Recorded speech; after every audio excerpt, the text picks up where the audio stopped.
गाजा हमरा सोच गेलो पे तलक ले गेलो न अरे फिर न गाजा के जे तू नाम ले छ त हमरा मियां बुढ़बुआ के दे भ जाय छै किया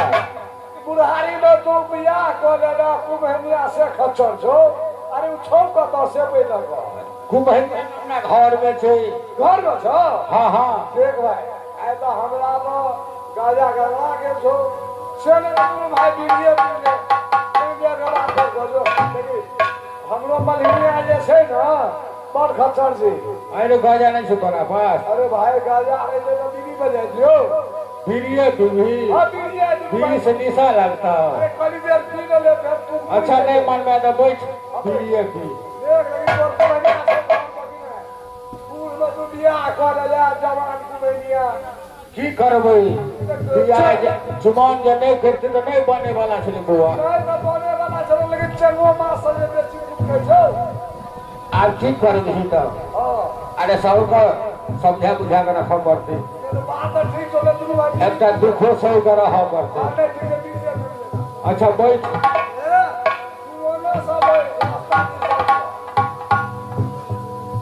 अरे जब हर सब बैठा उमरे से तू बैठ अरे कुम्हनिया भाई से रास्ता से तू भर के ये लोग ना चली हां ना भेली गदी दिशा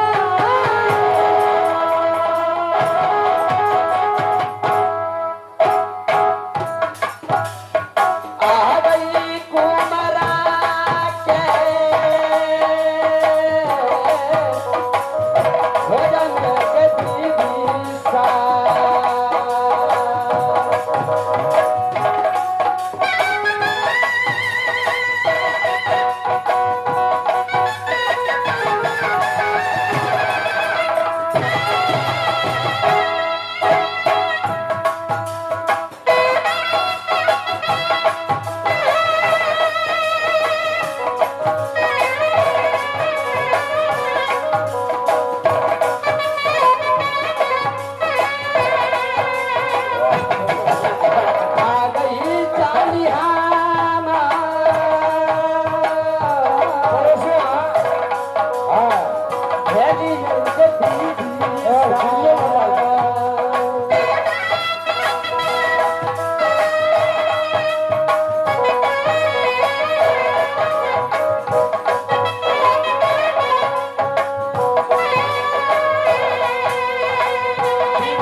नहीं आई कल बहुत भगवान उग्रास के आज भगवान का जन्म चले ने तो कुछ जो छीटा पड़ ले अपन भाग भगवान पूरा कर ले दिनों में हाँ हाँ हाँ हवा चले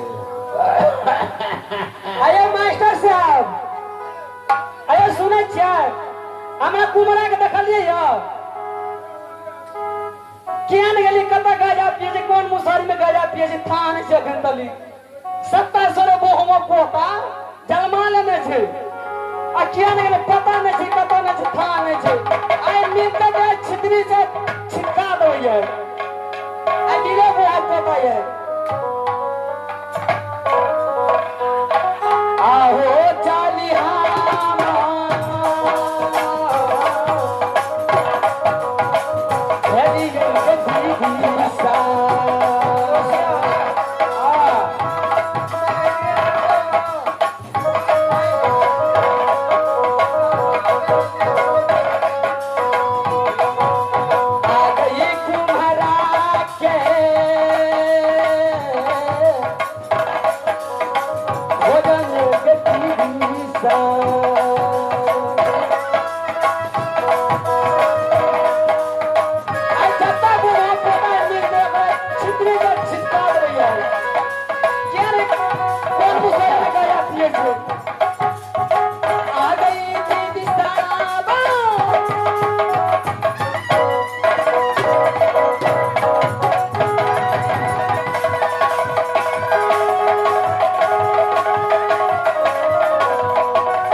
तोरी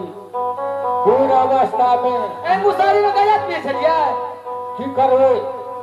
कहियो कहियो पी लै छै जाकर पड़ोसिया घरवा जे छै ने बोला लै छै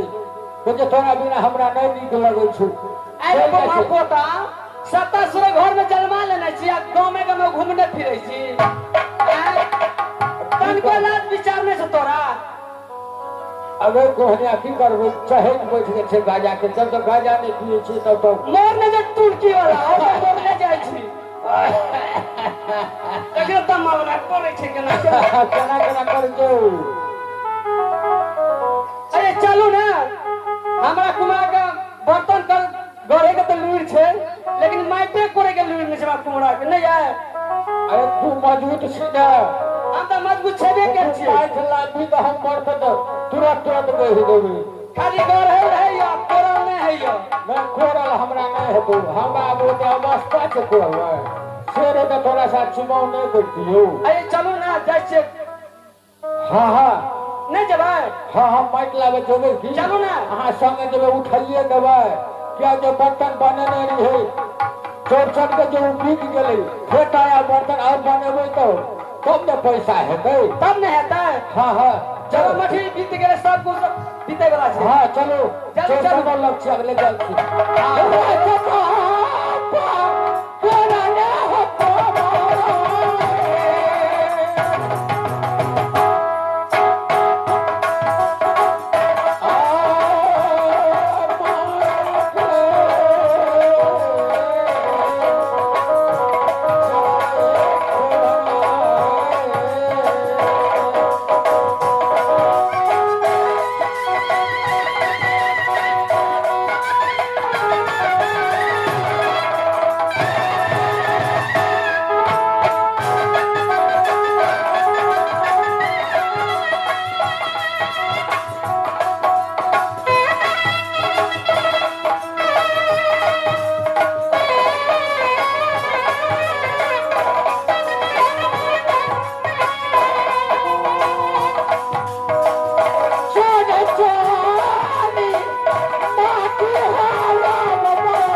दिन पे दिन बीतल जा रही अछि, पाँव भारी भ गेल। आइ 2 दिन से मीठी मीठी दर्द करई अछि। महल में बड़की दैया के ठाने रही अछि। बिजली सिंह मौका के फायदा उठा रही अछि। कौन भाग से स्वामीनाथ की खबर पहुंचा, कहा अब हमरा बर्दाश्त नहीं है। दर्द से दैया आ, आ, आ,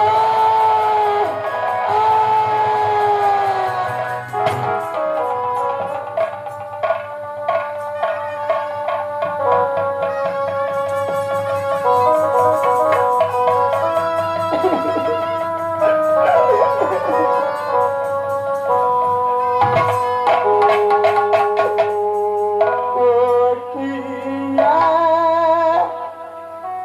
लहर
बहन से मिलेंगे, क्या बात हो गया?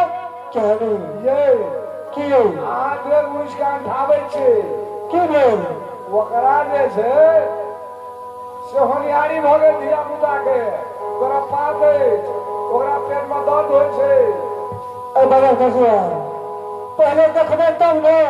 बात है कि की है की कहे छे तोरा हम बतेबो। एगो बात सुन लिअ बात ले गप को गप। और एगो गप कहै छी हाँ अगे मैं आगे अगे मैं आगे क्या कह दिया? कहाँ हमरा से छल के ले चलिए पहले ओते जाएंगे फल ले फल तो खुदा ही खेलिए ओकरा छिड़के के कोई बात नहीं। अगे मैं आगे हाँ भैया चलो चप्पा दर्जन के बोल बजा सुनिए तब तक हम गया लगे छी। एकदम में तू चाहे तो जल्दी जाओ। उस का सुनू एगो बात और सिखा दै छी की कहूँ ना अरे ओकरा जे छै या तो बौआ या बुच्ची भ जेतै ना हाँ बिजली से तो अहाँके राजमे कोई वैल्यू नहीं रह उ तो गप सच्चे कहलिए। ताहि दुआरे हम चंपा टकरी से बात करै छी हाँ कुछ घूसो पेचो लेतै ना हाँ ओकरा दऽ देबै बुझलियै ठीक छै। यहाँ एहन चीज लगाओ कि ओकरा ताकि ओकरा ई में महसूस है कि हमरा गप से मानस तन में कोई पैदा नहीं ओकरा कभी कान खाबत पैदा नहीं सुनो पहले आओ चंपा डगरी के बुला के लेके आओ तब तक हम महल में जैसी भैया के पास में। ठीक है आया तो जल्दी जाओ। तबे हम के जाएंगे आए के बाद पितलई हमरा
तू नया नया छी ना